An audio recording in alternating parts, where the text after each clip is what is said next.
For this problem here, we have a bunch of voltage and current values listed. And what we want to do is draw a possible arrangement of the circuit that could possibly result in these voltage and current values. Now, there's at least two possible arrangements, probably more, but let's work through some of them. So the first thing I would notice here is these two, R3 and R4, have the same current running through them, which could potentially indicate that they are wired in series with each other. Okay, that's what I would see right off the bat.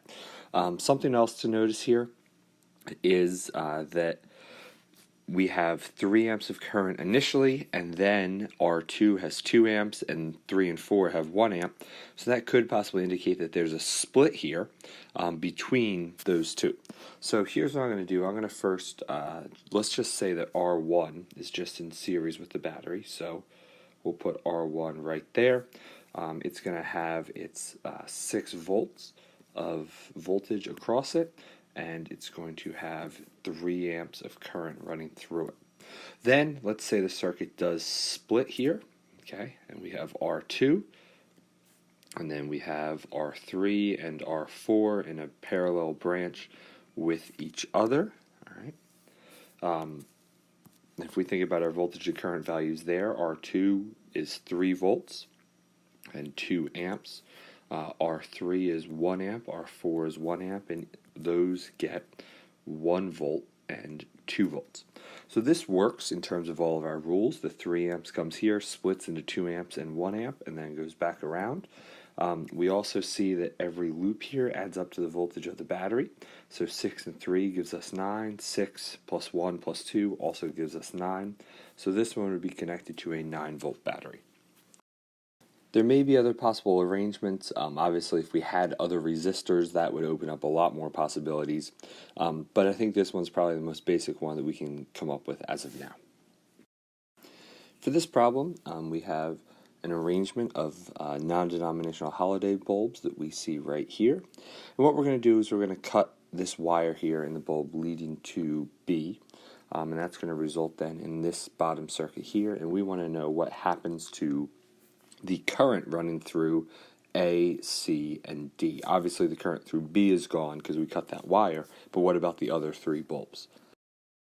So what ends up happening is the current through bulb A will decrease, current through bulb C will decrease, and the current through bulb D will increase. So let's go through the explanation of why all 3 of those bulbs change the way they do. So the easiest one to explain is C. When we cut that wire there, we no longer have any complete loops that allow us to go through C. All right, even though that wire technically went to B, all right, it actually cuts out this entire branch. All right, it's as if we no longer have that circuit, and our new circuit really has just become D here and A in a series. Okay, so that's what our circuit reduces to.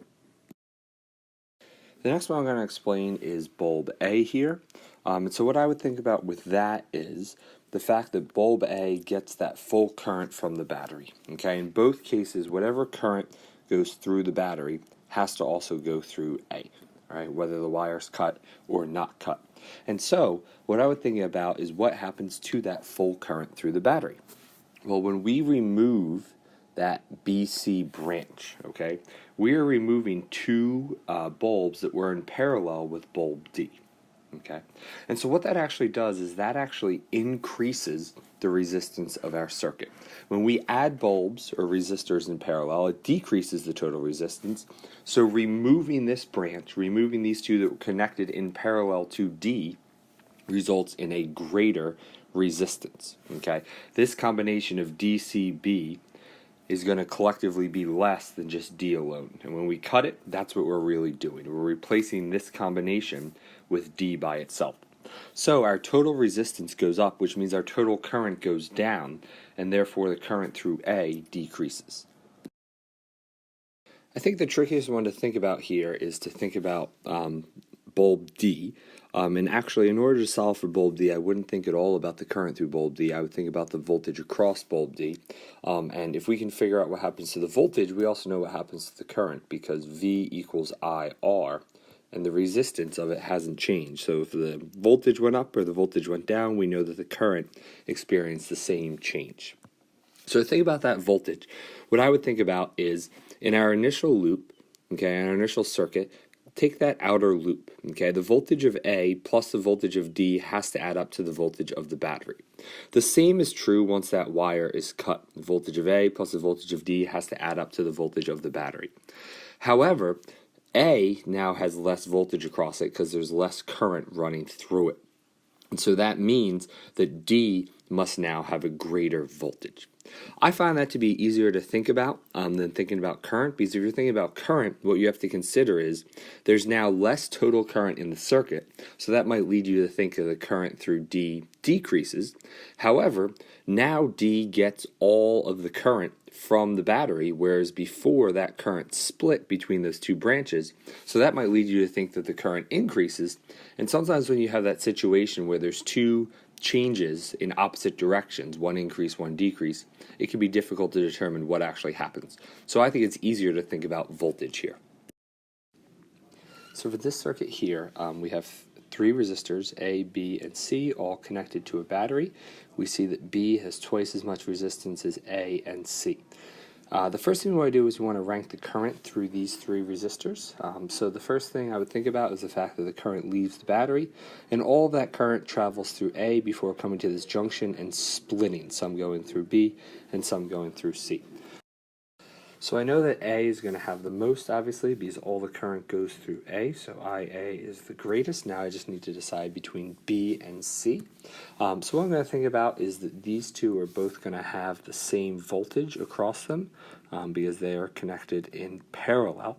And so that means, thinking about Ohm's law, V equals IR, the one with more resistance will have less current. And vice versa. So because B has a greater resistance, less current will go down that branch and more of the current will go down the branch with resistor C, which means that C has more current than B. All right, in terms of an explanation, I'd say that A gets the most current because all the current goes through A. It then splits between B and C. Since B has a greater resistance than C, C is going to get more current than B because they have the same voltage, and therefore current and resistance are inversely proportional.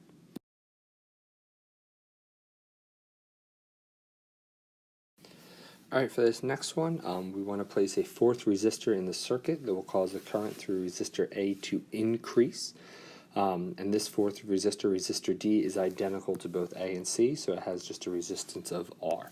So the first thing we want to do is we want to redraw the circuit showing the placement of resistor D.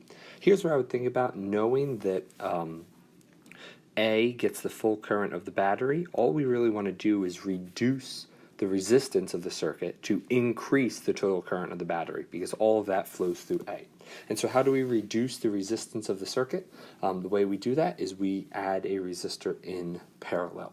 So I'm just going to, on this diagram here, draw in resistor D. So resistor D would be placed in parallel with B and C. And that's going to reduce the total resistance of the circuit, therefore increasing the current. In terms of an explanation here for this part, why would that cause the current through A to increase?